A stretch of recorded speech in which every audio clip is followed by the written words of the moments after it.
Namaste and welcome to this episode of the Thursday Thoughts. I'm sure all of you would be following the headlines that are making waves today. Yes, India has elected its 15th president, and it is none other than the tribal woman Srimati Draupadi Murmu from Odisha. Yes, by electing the 15th president in Srimati Draupadi Murmu, India has sent a very strong signal. Even the oldest democracies in the world, like the USA, it has been elusive for them to have a lady president.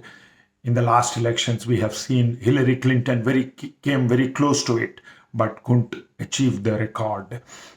They still are waiting for a lady president in the USA, whereas we already have the second lady president in India, the earlier being, as we all know, during the UPA, that is Pratibha Patil. And this time it is a tribal woman from a remote place in Odisha, Srimati Draupadi Murmu. And it's a great signal.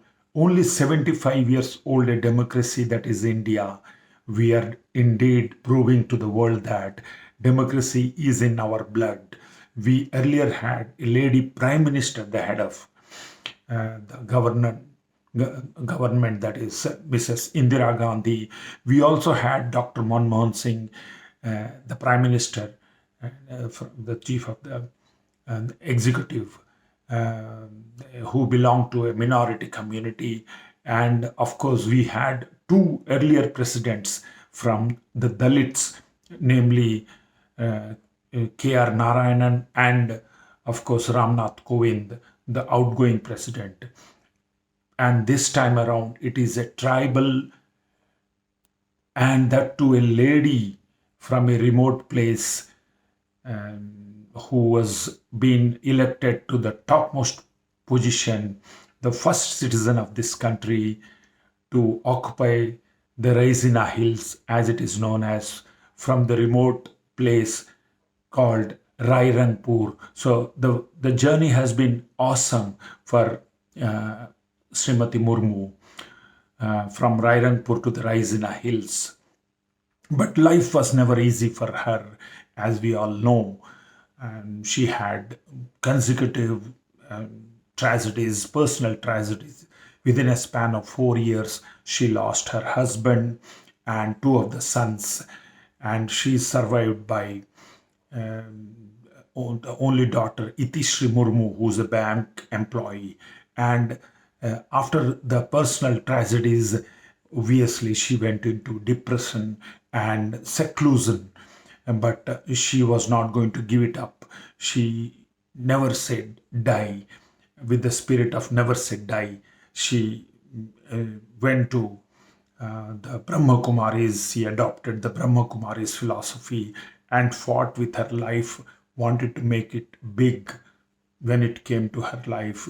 And it has, in fact, indeed resulted in she becoming the president, the 15th president of this country.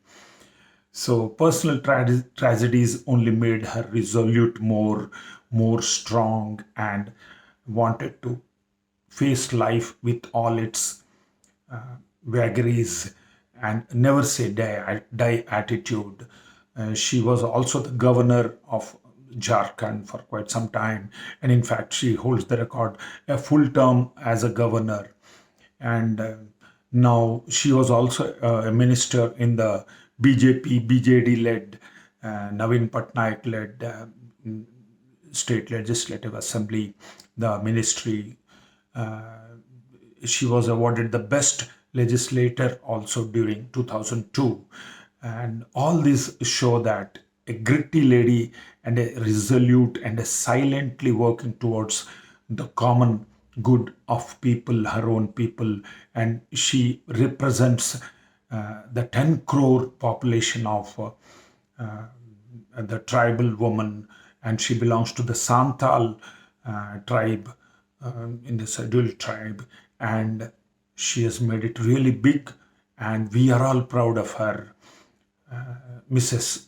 Srimati Draupadi Murmu, we are all proud of your achievements, your grit, your determination, and the way she has won hands down against the opposition candidate Yashwant Sinha goes to show that she had all the members of the electoral college favoring her. She polled, I think, more than 65 or 70% of the votes, and she swayed the election towards her, the presidential election towards her.